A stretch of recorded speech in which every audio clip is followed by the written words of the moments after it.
राधा वल्लभ श्री हरिवंश। दक्ष प्रजापति से ययाति वंश का वर्णन।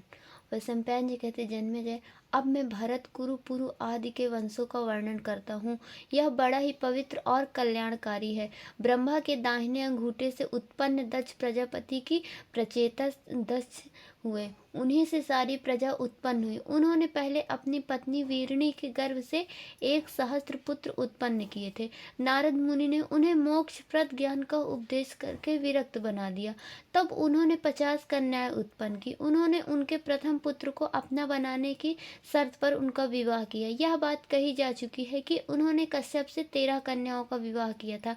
कश्यप की श्रेष्ठ पत्नी अदिति से इंद्र और विश्वान आदि पुत्र हुए थे। विश्वान के ज्येष्ठ पुत्र मनु थे और कनिष्ठ यमराज मनु बड़े धर्मात्मा थे। उन्हीं से मानव जाति की उत्पत्ति हुई और सूर्यवंश मनुवंश के नाम से कहलाया। ब्राह्मण, क्षत्रिय आदि सभी मानव कहलाते हैं। ब्राह्मणों ने सांग वेदों का धारण किया। मनु के 10 पुत्र हैं।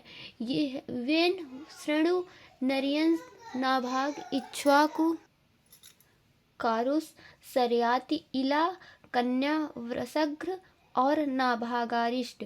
मनु के 50 पुत्र और भी थे, परंतु वे आपस की फूट के कारण लड़ मरे। इला के पुरूरवा नामक पुत्र हुआ। इला पुरूरवा की माता और पिता दोनों ही थी। पुरूरवा समुद्र के 13 द्वीपों का शासक था। वह मनुष्य होने पर भी अमानुषिक भोग भोगता था। अपने बल पौरुष के मद से उन्मत्त होकर पुरूरवा ने ब्राह्मणों का बहुत सा धन एवं रत्न छीन लिए। सनत कुमार ने ब्रह्मलोक से आकर उसे बहुत समझाया भी, परंतु उस पर कोई असर नहीं पड़ा। ऋषियों ने क्रोधित होकर शाप दिया और उसका नाश हो गया। यह वही पुरूरवा है जो स्वर्ग से 3 प्रकार की अग्नि और उर्वशी अप्सरा को ले आया था। उसके उर्वशी के गर्भ से 6 पुत्र हुए, आयु, धीमान, अमावस्यु, दृढ़ायु, वनायु और शतायु। आयु की पत्नी का नाम स्वभरनवी था। उसके 50 पुत्र हुए, नहुस, वृद्धशर्मा, रजि, गय और अनेना।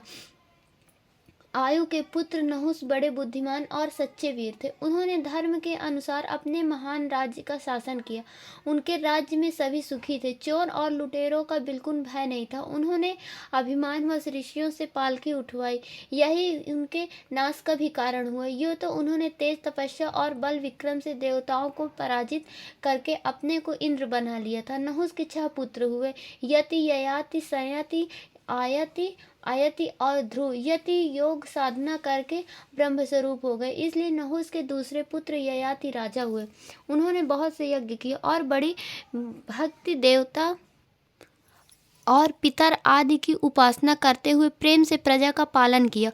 उनकी 2 पत्नियां थीं, देवयानी और शर्मिष्ठा। देवयानी से 2 पुत्र हुए, यदु और तुर्वसु, तथा शर्मिष्ठा से 3 पुत्र हुए, ध्रुधु, अनु और पुरु। राधा वल्लभ श्री हरिवंश।